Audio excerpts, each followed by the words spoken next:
വേൾഡിലെ ഏറ്റവും ഫുട്ബോളിലെ ഏറ്റവും അധികം കൺട്രോളുള്ള ഒരു വ്യക്തിയാണ് റൊണാൾഡീനോ.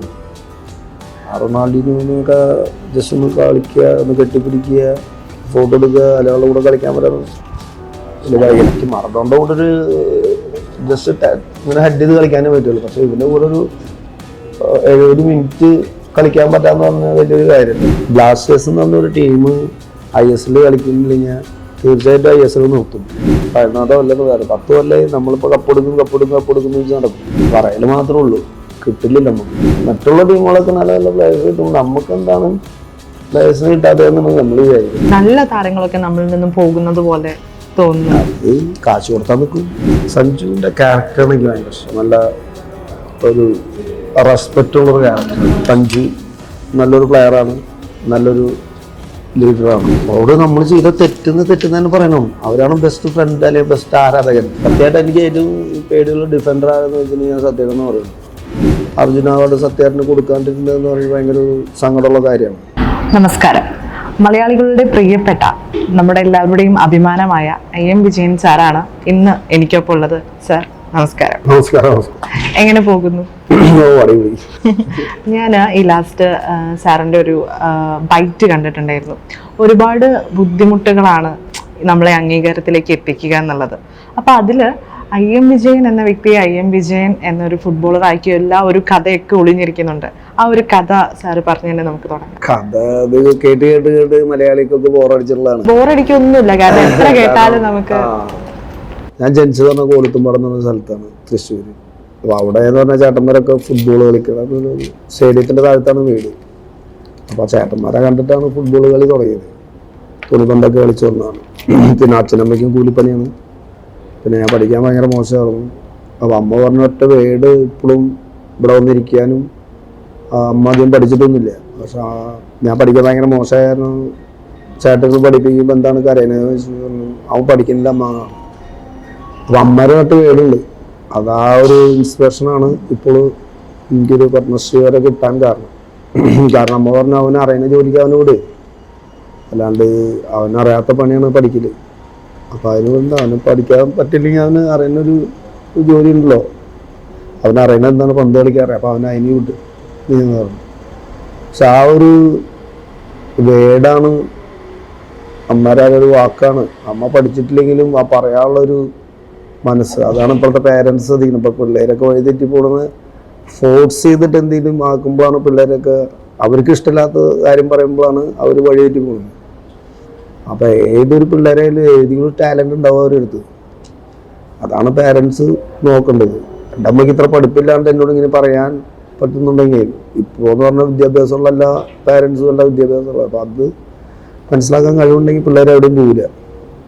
അപ്പോൾ ആ അച്ഛനമ്മയും കൂലിപ്പണിയായിരുന്നു. അത് കഴിഞ്ഞിട്ട് ഞാനിങ്ങനെ 3 ഇയറിൻ്റെ ക്യാമ്പിൽ പോയി. ജോസ് പറമ്പിൽ എന്ന് പറഞ്ഞ ആളാണ് എന്നെ കൊണ്ട് പോയത്. 3 ഇയറിൻ്റെ ക്യാമ്പിൽ കഴിഞ്ഞപ്പോൾ പിന്നെ കേരള പോലീസിൽ പോയി. 17 വയസ്സിൽ പോലീസിൽ പോയി. 12 വയസ്സിൽ അപ്പോയിൻമെൻ്റ് ആയി. പിന്നെ സന്തോഷ് ട്രോഫി കളിച്ച്. അത് കഴിഞ്ഞിട്ട് പിന്നെ ഇന്ത്യൻ ടീമിൽ പോയി. പിന്നെ അത് കഴിഞ്ഞിട്ട് 91 ഞാൻ മോഹൻബാനിൽ പോയി.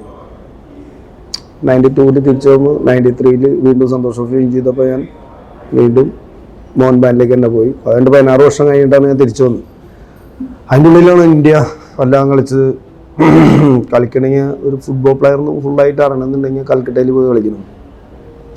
അതാണ് ഇന്ത്യൻ ഫുട്ബോളിൻ്റെ മെക്ക എന്ന് പറഞ്ഞാൽ കൽക്കട്ട എന്ന് പറയുമ്പോൾ.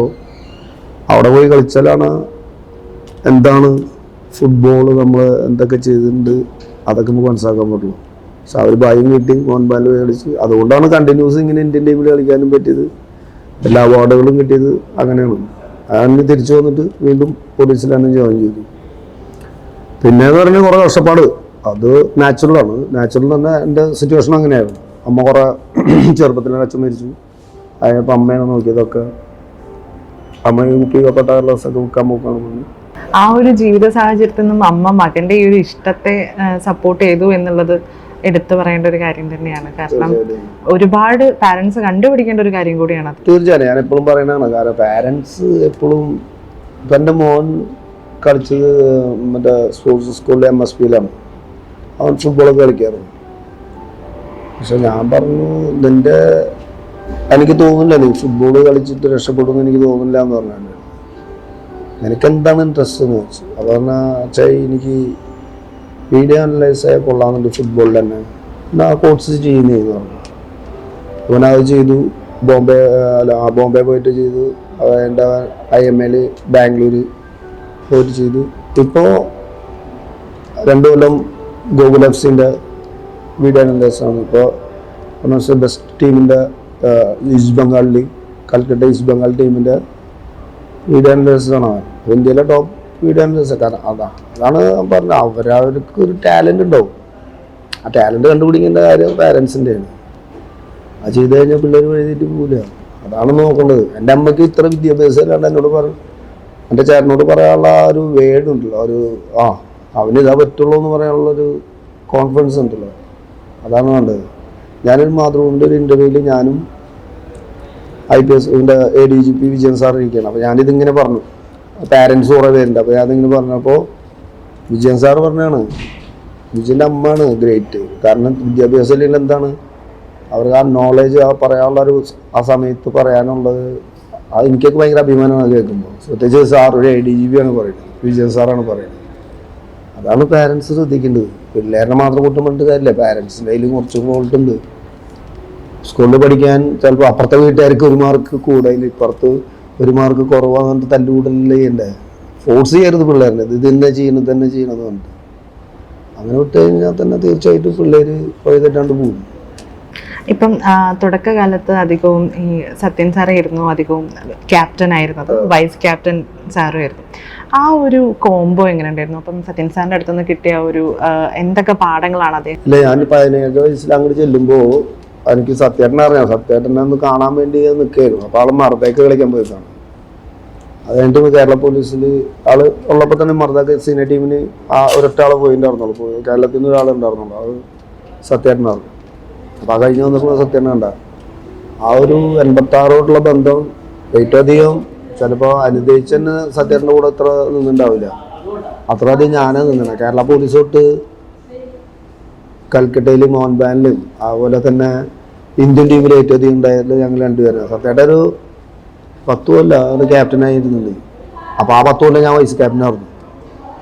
അപ്പോൾ അത്രയധികം ഞാൻ സത്യേട്ടനായിട്ട് എന്നെ ഒരു പ്രോപ്പർ ഗൈഡ് എന്നിട്ടുള്ള ആളാണ്. ഒരു സീനിയർ പ്ലെയർ എന്നല്ല, നല്ലൊരു ബ്രദറായിട്ടാണ് കാണുന്നത്. പക്ഷെ എനിക്ക് ഏറ്റവും വലിയ സങ്കടം എന്ന് പറഞ്ഞാൽ അയാൾക്കൊക്കെ കിട്ടുന്നതിനേക്കാളും മുന്നേ എനിക്ക് അർജുന അവാർഡ് കിട്ടി. പക്ഷെ ആളൊക്കെ ഇത്രയും കൊല്ലം ക്യാപ്റ്റനായിട്ട് അർജുന അവാർഡ് സത്യേട്ടന് കൊടുക്കാണ്ടിരുന്നതെന്ന് പറഞ്ഞാൽ ഭയങ്കര ഒരു സങ്കടമുള്ള കാര്യമാണ്.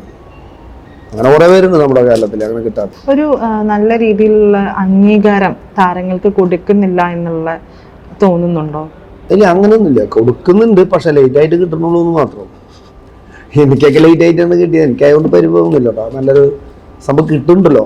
കിട്ടാത്തവരുടെ കാര്യം പറഞ്ഞത് ഇപ്പം സത്യേട്ടൻ എന്നൊക്കെ പറഞ്ഞ റെഡിക്കും ആ സമയത്ത് കളിച്ചോണ്ട് നിൽക്കുന്ന സമയത്ത് കൊടുക്കേണ്ടതായിരുന്നു. ഇപ്പം അദ്ദേഹം ആണെങ്കിലും കളിക്കളത്തിൽ ശ്രദ്ധിക്കേണ്ട എന്തെങ്കിലും പോയിന്റോ അങ്ങനെ എന്തെങ്കിലുമൊക്കെ? സത്യമായിട്ട് എനിക്ക് ഏറ്റവും പേടിയുള്ള ഡിഫൻഡർ ആണെന്ന് വെച്ചിട്ടുണ്ടെങ്കിൽ ഞാൻ സത്യേട്ടൻ എന്ന് പറയുന്നത്.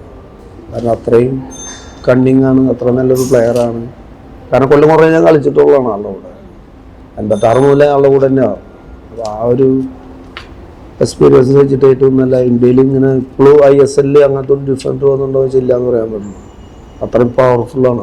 ESLലേക്ക് ഇപ്പം എന്തായാലും വന്ന സ്ഥിതിക്ക് നമ്മളിപ്പം കേരള ബ്ലാസ്റ്റേഴ്സിനെ കുറിച്ച് ഒന്ന് പറയുക. കാരണം ഈ ഒരു സീസണിൽ ബ്ലാസ്റ്റേഴ്സിന്റെ പ്രകടനം എന്ന് പറയുകയാണെങ്കിൽ നമുക്ക് ആരാധകരെ അത്രയും നിരാശരാക്കുന്ന രീതിയിലുള്ള ഒരു പ്രകടനമായിരുന്നു. അതിനെക്കുറിച്ച് എന്താണ് വിലയിരുത്താൻ? ഇല്ല, ഭയങ്കര സങ്കടമുള്ള കാര്യം. 11 കൊല്ലായി, 14 കൊല്ലം വേറെ 10 കൊല്ലായി നമ്മളിപ്പോൾ കപ്പെടുക്കുന്നു വെച്ച് നടക്കും. പറയൽ മാത്രമേ ഉള്ളൂ, കിട്ടില്ല നമുക്ക്. ഈ മെസ്സി നമുക്കറിയാം, അർജന്റീന ഒരു കപ്പ് എടുക്കാൻ, മെസ്സിയുടെ ക്യാപ്റ്റൻസി ഒരു കപ്പ് എടുക്കുമെന്ന് ആഗ്രഹം പ്രാർത്ഥിച്ചത് കിട്ടി. അതേപോലെയാണ് ബ്ലാസ്റ്റേഴ്സിൻ്റെ ആരാധകർ ഒരു വട്ടെങ്കിലും ഒരു ISL എടുക്കാൻ പറ്റുമോ എങ്കിൽ അടങ്ങി. കാരണം ഈ ബ്ലാസ്റ്റേഴ്സ് എന്ന് പറഞ്ഞൊരു ടീം ISL കളിക്കുന്നില്ലെങ്കിൽ തീർച്ചയായിട്ടും ISL നിർത്തും. കാരണം അത്രയധികം സപ്പോർട്ടേഴ്സാണ് കേരളത്തിലുള്ളവർ. ഞാനിപ്പോൾ മറ്റേ ബ്രസീലിൽ വേൾഡ് കപ്പ് കാണാൻ പോയപ്പോൾ ബ്രസീലിൻ്റെ കളിയായിരുന്നു ജർമ്മനിയായിട്ട്. നോക്കിയ സൈഡിൽ നിറച്ച് മഞ്ഞ പട മാത്രമേ ഉള്ളൂ. അതേമാതിരിയാണ് നമ്മുടെ അവിടെ കളി കാണുമ്പോൾ ബ്ലാസ്റ്റേഴ്സിൻ്റെ മഞ്ഞ ജേഴ്സി മാത്രമേ ഉള്ളൂ. അതായത് ആരാധകരനെ വിഷമിപ്പിക്കുന്ന കളികളാണ് നമ്മുടെ ടീം കളിക്കുന്നത്. അത് വലിയ സങ്കടമുള്ള കാര്യമാണ്. അതിൽ ഈ ക്ലബിന്റെ എന്തെങ്കിലും പ്രശ്നങ്ങൾ അങ്ങനെ തോന്നിയിട്ടുണ്ടോ? ഇല്ല, ക്ലബിൻ്റെ എന്ന് പറഞ്ഞിട്ടുണ്ടെങ്കിൽ എടുക്കുന്ന പ്ലെയേഴ്സ് ഇപ്പൊ ലൂണ എന്നൊക്കെ പറഞ്ഞാൽ നമുക്ക് ഏറ്റവും ഇഷ്ടമുള്ള പ്ലെയർ, അങ്ങനത്തെ 2-3 പ്ലേയേഴ്സ് നല്ല പ്ലേയേഴ്സിന്, മറ്റുള്ള ടീമുകളൊക്കെ നല്ല നല്ല പ്ലേയേഴ്സ് കിട്ടും, നമുക്ക് എന്താണ് പ്ലേയേഴ്സിന് കിട്ടാതെ എന്നാണ് നമ്മൾ വിചാരിക്കുന്നത്. അതെ, ഇപ്പൊ നമ്മളെ ഒരു മുഖമായിട്ടുള്ള രാഹുൽ പോലും ക്ലബ്ബ് വിടാനും അങ്ങനെയുള്ള കാര്യങ്ങളൊക്കെ നടക്കുന്നു. അപ്പം അധികവും നമ്മുടെ നല്ല താരങ്ങളൊക്കെ നമ്മളിൽ നിന്നും പോകുന്നത് പോലെ തോന്നുന്നു. അത് കാശ് കൊടുത്താൽ നിൽക്കും, കാശ് കൊടുത്താൽ മതി, വേറൊന്നുമില്ല. പ്ലേയേഴ്സിന് കാശ് വേണമല്ലോ, അവർ മറ്റുള്ള ക്ലബ്ബുകൾ കാശ് കൊടുക്കുന്നുണ്ട്, അതുകൊണ്ട് അവരെ നല്ല ടീമാവണം. നമ്മളും കാശ് കൊടുത്താൽ തീർച്ചയായിട്ടും നല്ല നല്ല പ്ലേയേഴ്സിനെ നമുക്ക് നിർത്താൻ പറ്റും, നല്ല ടീം ഉണ്ടാക്കാൻ പറ്റും. കോച്ചിനെ മാറ്റുകയും മിഖായിൽ സ്റ്റാറെ ഇടയ്ക്ക് വെച്ച് മാറ്റുകയും. ഇല്ല, കോച്ചിന് നമുക്ക് കോച്ചസിന് കുറ്റം പറയാൻ പറ്റില്ല. ചിലപ്പോ ഭാഗ്യമില്ലാണ്ടായിരിക്കാം, ചിലപ്പോ കളിക്കുന്ന പ്ലേയേഴ്സ് അല്ലേ, കോച്ചല്ല. കോച്ചിന് ഒരു പരിധിയില്ലേ പറഞ്ഞു കൊടുക്കണേ, പെർഫോമൻസ് ചെയ്യേണ്ട ഈ 11 പേരല്ലേ. പക്ഷെ എന്തോ ഒരു ഭാഗ്യം കൊണ്ട് നല്ലൊരു റിസൾട്ട് പിന്നെ ലാസ്റ്റ് ആയപ്പോൾ കിട്ടിയത് എന്ന് പറഞ്ഞു ഉത്തമൻ കോച്ചായി വന്നപ്പോൾ, പുരുഷോത്തമൻ വന്നപ്പോൾ നമുക്ക് നല്ലൊരു റിസൾട്ട് കിട്ടി. ക്വാളിഫൈൻ്റെ ഫസ്റ്റ് 6 എത്താമെന്നുള്ളവരെത്തി. നിർവചാൽ നമ്മുടെ ഒരു കളി തോറ്റ കാരനാണ് നമ്മൾ, അല്ലെ ആ പിന്നുള്ള കളികൾ ജയിച്ചു കഴിഞ്ഞാൽ തീർച്ചയായും നമ്മൾ ഫസ്റ്റ് 6 എത്തിയാനാണ്. അത് റണ്ണിലേക്കായി പോയതുകൊണ്ട് പല ടൈമിലും ബെസ്റ്റ് കോച്ചായിട്ടും തെരഞ്ഞെടുത്തിട്ടുണ്ട്. അതൊക്കെ ഇന്ത്യയിലും ഉണ്ട് നല്ല കോച്ചസ്. നമ്മൾ ഈ ഫോറിൻ കോച്ചസിന് മാത്രം വെച്ച് കമ്പയർ ചെയ്യുമ്പോഴാണ് പ്രശ്നം വരാം. ഇന്ത്യയിൽ തന്നെ ഇഷ്ടംമാതിരി നല്ല നല്ല കോച്ചസ് ഉണ്ട്. ഇപ്പം അദ്ദേഹം ഇത്രയും ഒരു വിന്നിങ് പ്രോബബിലിറ്റിയുള്ള കോച്ചായി മാറുമ്പോഴും പക്ഷെ അദ്ദേഹത്തെ സ്ഥിരപ്പെടുത്താതെ അടുത്ത ഒരു ഡേവിഡ് എന്ന് പറയുന്ന ഒരു വിദേശ, അതാണ് നമ്മുടെ അവിടുത്തെ ഏറ്റവും വലിയ പ്രശ്നം. കേരളത്തിലെ നല്ല ഇന്ത്യയിലെ ഏറ്റവും വലിയ പ്രശ്നം അവരുടെ വിചാരം ഫോറിൻ കോച്ചസ് മാത്രം കോച്ചിങ് ചെയ്യാറുള്ളൂ. ഞാൻ ബ്ലെയിം ചെയ്യുന്നതല്ല, പക്ഷേ ഞങ്ങളൊക്കെ കളിക്കുന്ന സമയത്ത് ഫോറിൻ കോച്ചസ് ഇഷ്ടംമാതിരി ഉണ്ടായിരുന്നു. അവരുടെ അണ്ടറിലും വർക്ക് ചെയ്തിട്ടുണ്ട്, ഇന്ത്യൻ കോച്ചസിന്റെ അണ്ടറും വർക്ക് ചെയ്തിട്ടുണ്ട്. ഈ ഫിഫ അല്ല AFC മന്ത്ലി ബെസ്റ്റ് കോച്ച് എന്ന് പറഞ്ഞിട്ട് കൊടുക്കുന്ന ഒരു ഏർപ്പാടുണ്ട് ഈ ഏഷ്യയിൽ. അതിൽ ബെസ്റ്റ് കോച്ചിന് കിട്ടിയ ആർക്കാണ്? സുഖ്വിന്ദർ സിംഗിനെ കിട്ടിയത്. അമ്മയാണ് ഇന്ത്യൻ ടീമിലെ കോച്ചത്. അപ്പോൾ ഞങ്ങളുടെ റാങ്കിങ് 95 ആണ്. അപ്പോൾ ഇന്ത്യൻ കോച്ചിനാണ് കിട്ടിയത്. അങ്ങനെ ഫോറിൻ കോച്ചസ് വന്നിട്ട് കുറേ പേര് ചെയ്തിട്ടുണ്ട്, പക്ഷെ അവർക്കൊന്നും കിട്ടിയില്ലല്ലോ. മന്ത്ലി ഈ ഏഷ്യയിലെ ബെസ്റ്റ് കോച്ച് എന്ന് പറഞ്ഞിട്ട് AFC കൊടുക്കുന്ന അവാർഡുണ്ട്, അത് കിട്ടിയത് സുഖ്വിന്ദറിനാണ്. അപ്പം എൻ്റെ ആൾ മോശമായിട്ടാണ്. അത് ഇന്ത്യയിലും നല്ല കോച്ച് സുഖ്വിന്ദർ ഉണ്ടായിരുന്നു, അവൻ നൈമുദ്ദീൻ, PK ബാനർജി, ഇവരൊക്കെ ബെസ്റ്റ് കോച്ചസ് ആയിരുന്നു. ഇപ്പോഴത്തെ യങ് സൈഡ് ഇപ്പോൾ കളിക്കുന്ന എല്ലാ നല്ല നല്ല പ്ലേയേഴ്സ് ഇപ്പോൾ ബെസ്റ്റ് കോച്ചസാണ്. പ്രോ ലൈസൻസ് ഒക്കെ കഴിഞ്ഞിരിക്കുന്ന എല്ലാം നല്ല പ്ലേയേഴ്സാണ്.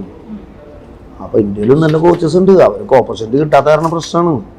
ഇപ്പോൾ ഓപ്പർച്യൂണിറ്റി കിട്ടി, ഉത്തമനും ഓപ്പർച്യൂണിറ്റി കിട്ടി, അവൻ പ്രൂവ് ചെയ്തു. അതേ ഇത് മാറ്റണത് അവിടെ പറഞ്ഞ ഇന്ത്യയിൽ നടക്കും എന്ന് പറഞ്ഞത്.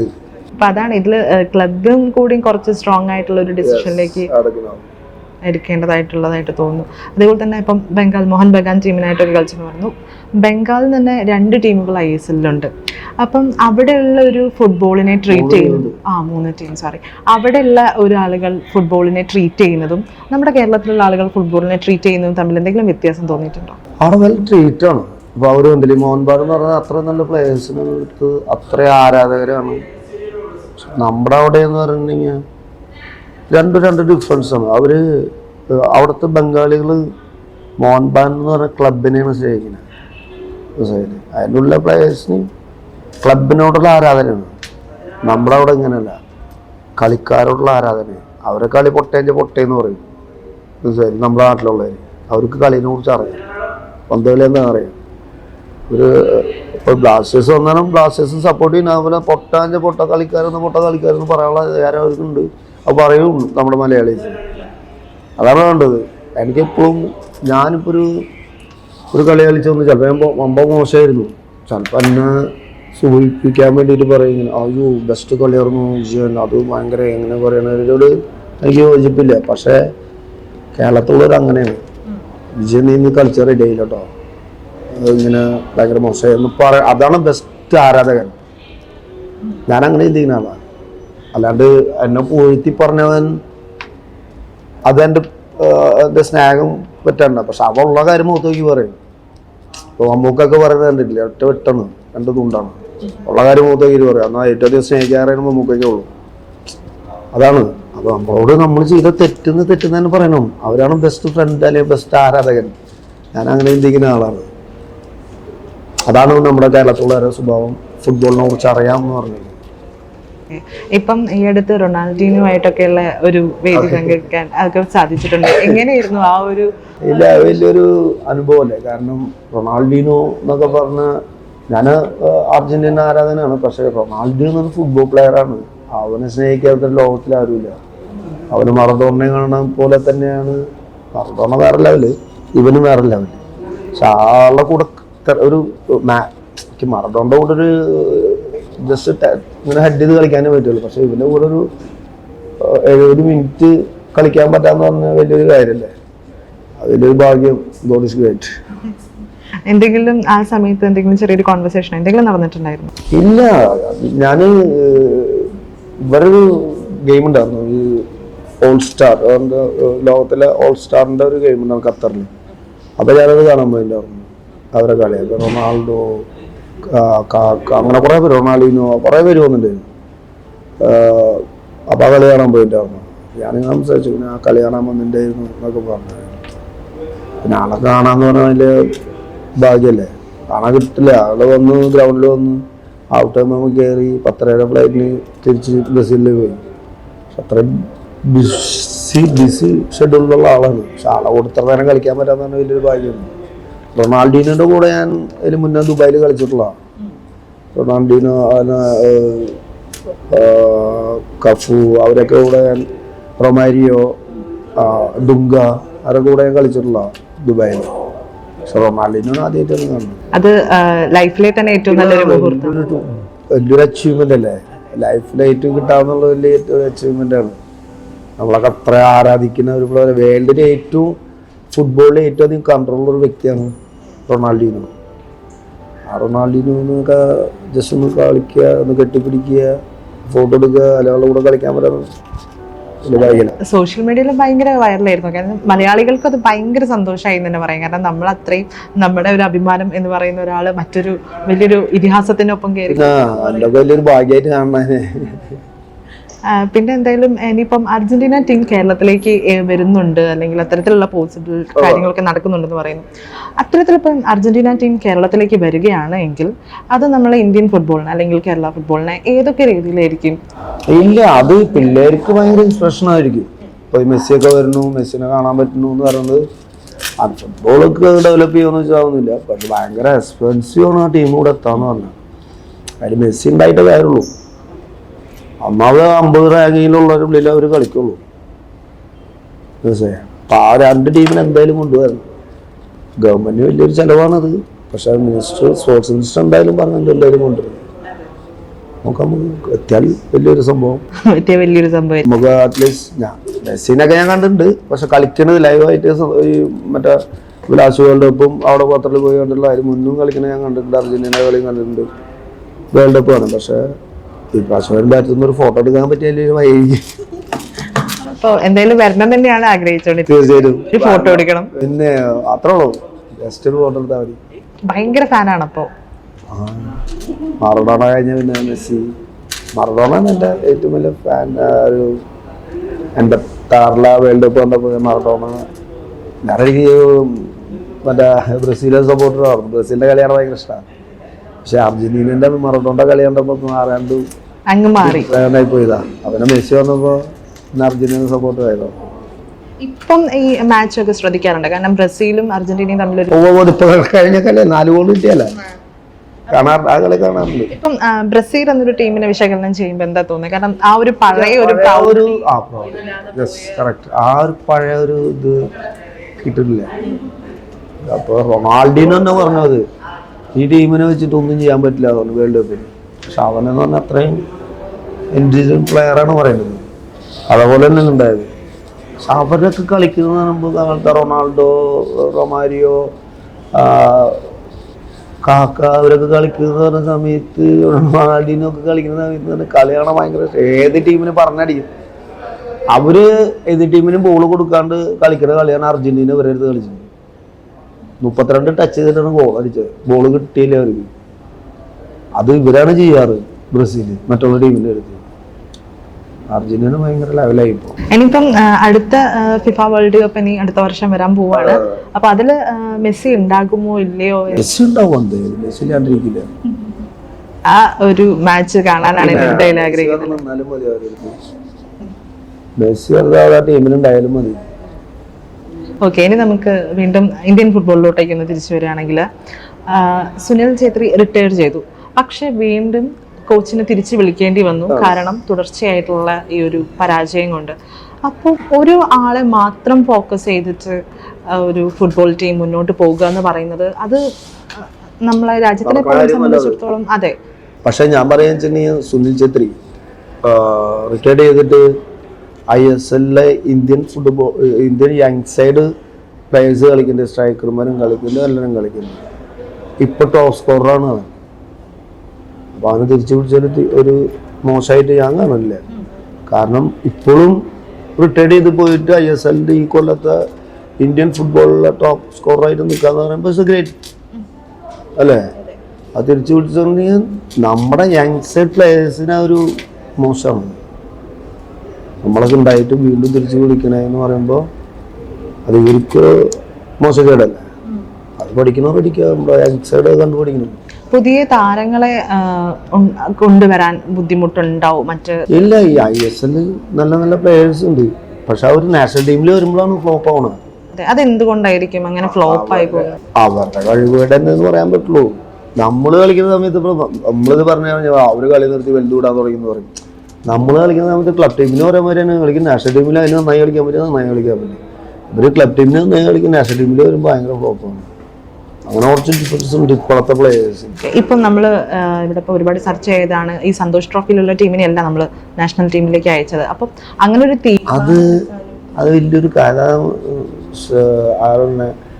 എൻ്റെ പ്രസിഡന്റിന്റെ ഒരു ഗട്ട്സ് ആണ് അത്. അതെന്താണ് യങ് പ്ലേയേഴ്സിന് ചാൻസ് കിട്ടണല്ലേ, അവരോ പ്രൂവ് ചെയ്ത് പോയിട്ട്. അതെ, അത് 28 പോലെ ഞങ്ങൾ എടുത്തിട്ട് പിന്നെ എടുക്കണ ഇപ്പോഴാണ്. ഞങ്ങളാണ് ബാംഗ്ലൂർ വിൻ ചെയ്തത്. അപ്പോൾ പിന്നെ എടുക്കുന്ന ഇപ്പോഴാണ്. അത് ആ പ്രസിഡന്റ് ഒരു കഴിവാണത്. കാരണം സന്തോഷമായിട്ട് ടീമിലേക്കൊക്കെ സീനിയർ പ്ലേയേഴ്സ് ആയിരുന്നു, ജൂനിയർ പ്ലേയേഴ്സിന് ചാൻസ് കൊടുക്കുക. അവരത് അവിടെ പോയിട്ട് പ്രൂവ് ചെയ്തു, ഒരു കപ്പ് കിട്ടി. അതെ, ഇൻ കേസ് അത് ഏതെങ്കിലും ഒരു ഘട്ടത്തിൽ വെച്ച് പാളി പോയിട്ടുണ്ടായിരുന്നെങ്കിൽ ചിലപ്പോൾ മൊത്തത്തിൽ ഫ്ലോപ്പ് പറയും. ഇങ്ങനെ പറയാ കണ്ടാ പ്രസിഡന്റ് റെഡിയല്ല, അതൊക്കെ നാച്ചുറലാണ്. പക്ഷെ ആ ഗട്ട്സ് എടുക്കാനുള്ള ഒരു പവർ ഉണ്ടായത് ഫുട്ബോളിനെ നന്നായി സ്നേഹിക്കുന്ന ആളാണ്. ഫുട്ബോളിനെ കുറിച്ച് നന്നായിട്ട് അറിയാം. അങ്ങനെ ഒരു പ്രസിഡന്റ് കിട്ടിയ തന്നെ വലിയൊരു ഭാഗ്യമാണ് കേരള ഫുട്ബോൾ അസോസിയേഷൻ്റെ. കേരളത്തിന് വലിയൊരു അംഗീകാരമാണ് ഇങ്ങനത്തെ പ്രസിഡന്റ് കിട്ടിയത്. അതൊരു വലിയ കാര്യം തന്നെ. കാരണം റിസ്ക് എടുക്കാൻ തയ്യാറുള്ള പ്രസിഡന്റ് പറഞ്ഞാൽ പറ്റില്ല. ഇത് റിസ്ക് എടുക്കാൻ റെഡിയാണ് അവിടെ. വർത്താനം കുറവാണ്, പ്രവൃത്തി കൂടുതലാണ്. അങ്ങനത്തെ ആൾക്കാരാണ് വേണ്ടത്. ഫുട്ബോൾ മാത്രം സ്നേഹിക്കുന്ന ആളാണ്. എന്നോട് പറഞ്ഞു നമുക്ക് കേരളത്തിൽ ഫുട്ബോൾ വന്നാൽ, അപ്പോൾ സൂപ്പർ ലീഗിൻ്റെ ഞാൻ അംബാസിഡറാണ്. നമുക്ക് കേരളത്തിൽ ഫുട്ബോൾ ഡെവലപ്പ് ചെയ്യണം, പ്ലെയേഴ്സ് കേരളത്തിൽ ഉണ്ടാവണം. അതിന് വേണ്ടിയിട്ട് ഈ ടൂർണമെന്റ് അങ്ങനെ പൈസ നോക്കിയിട്ടല്ല കളിക്കുന്നത്. പറയുമ്പോൾ അയാൾ ആത്മാർത്ഥ, പ്രസിഡന്റ് ആത്മാർത്ഥ അത്രയും മാത്രം ഫുട്ബോളിനോട് കമ്മിറ്റ്മെന്റ് ആണെന്ന് ആലോചിക്കുന്നത്. അങ്ങനെ ഒരു പ്രസിഡന്റ് ഇല്ലാത്ത ഒരു കുഴപ്പമായിരുന്നു നമ്മുടെ അവിടെ. പക്ഷെ അങ്ങനെ നല്ലൊരു പ്രസിഡന്റ് കിട്ടി നമുക്ക്.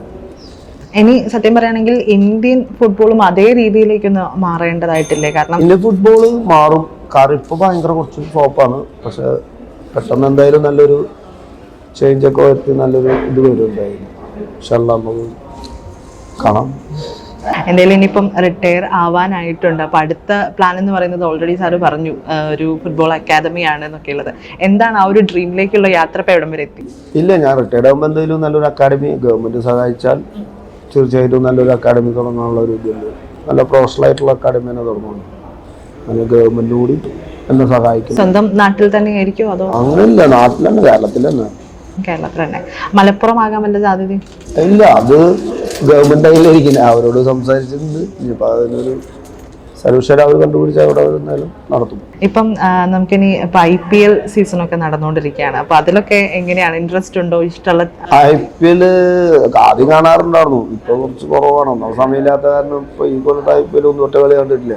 അതല്ലേ, ഒന്നാം സമയം അമ്മയുടെ പേരിൽ ടൂർണമെന്റ് നടക്കുന്നുണ്ട് അവിടെ. അപ്പൊ അതിന്റെ പിന്നാലെ ഒരു 7s ഇറക്കും, ഓൾ ഇന്ത്യ 7s. അമ്മയുടെ പിന്നാലെ അതിന്റെ പിന്നാലെ അറിയാം. ഞാൻ ഒരു സംശയം ചോദിച്ചോട്ടെ, ഈ സെവൻസ് ഫുട്ബോള് അതിൽ മാത്രം ഫോക്കസ് ചെയ്യുന്നത് അതൊരു പ്ലെയറെ സംബന്ധിച്ചോളം എത്രത്തോളം നല്ലതാണ് എന്നുള്ളൊരു. ഞാനത് സെവൻസ് കളിച്ചിട്ട് വന്നതാണ്. ഞാൻ സെവൻസ് കളിച്ചിട്ടാണ് ഇന്ത്യൻ ടീമിലായാലും സ്റ്റേറ്റ് ടീമിലൊക്കെ വന്നത്. ഏറ്റവും അധികം കളിച്ചത് സെവൻസാണ് ഞാൻ. നമുക്ക് ആ ഒരു ചെറിയ ആ ഗ്രൗണ്ടിൽ കുറേ കാര്യങ്ങൾ പഠിക്കാനുണ്ടായാലും സ്കില്ലായാലും ധൈര്യമായാലും ഒക്കെ പഠിക്കണം. കാണികളതിനെ തെറിയ തൊട്ടടുത്തല്ല ഇരിക്കുന്നത്. അവർ അറിവ് പറയണത് കേൾക്കണം. അവരെ അഗേൻസ്റ്റ് നന്നായി കളിച്ചാണ് കാണിച്ചു കൊടുക്കാനുള്ള അവസരങ്ങൾ സെവൻസിൽ നിന്ന് കിട്ടിയിട്ടുള്ളതാണ്. സെവൻസ് നമുക്ക് ഒരിക്കലും മറക്കാൻ പറ്റില്ല. അപ്പോൾ ഒരു സെവൻസ് കളിച്ചൊരു പ്ലെയർ അത് ആ ഒരു ഇന്ത്യയിൽ ഈ സെവൻസ് കളിക്കാത്ത പ്ലേയേഴ്സ് ഇല്ല. കൽക്കട്ടയിലായാലും ഈ സുനിൽ ഛത്രി സെവൻസ് കളിച്ചിട്ടുള്ള ആളാണ്.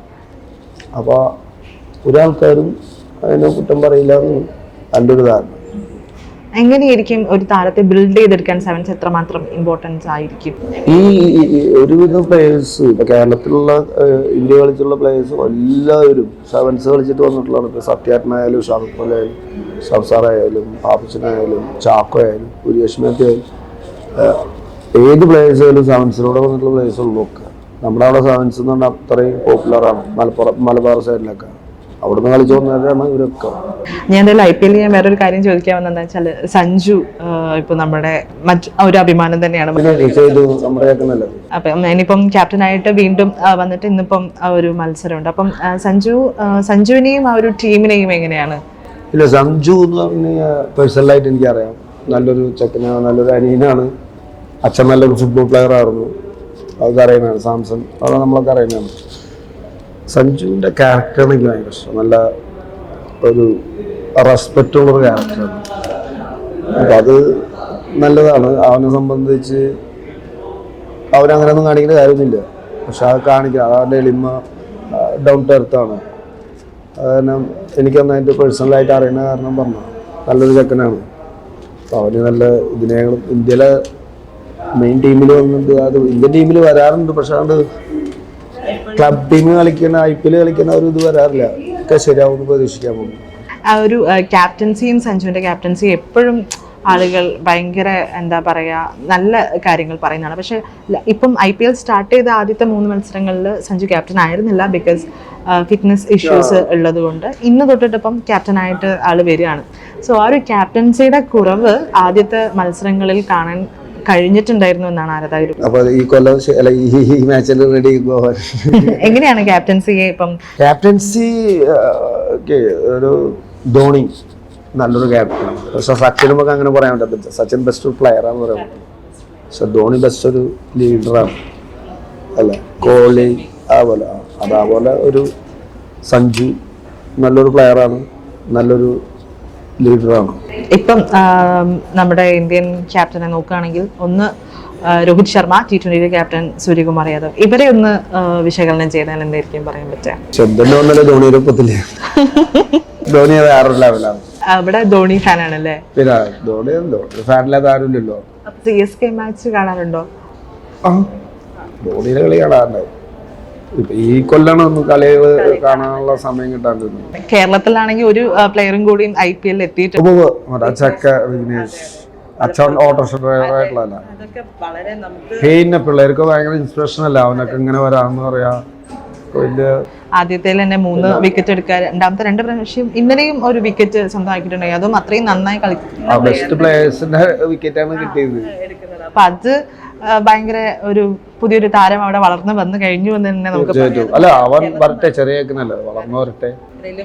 സമയത്തിന്റെ വലിയൊരു പ്രശ്നങ്ങളുണ്ട് എനിക്ക് മനസ്സിലാകുന്നുണ്ട്. ഇത്രയും കുറച്ച് സമയങ്ങളിൽ ഞങ്ങളോട് കൂടെ ഇത്രയും നേരം സംസാരിച്ചത് വലിയ സന്തോഷം. എന്തായാലും ഫുട്ബോൾ അക്കാദമി എന്നുള്ള ഒരു സ്വപ്നം യാഥാർത്ഥ്യമാകട്ടെ. Thank you so much.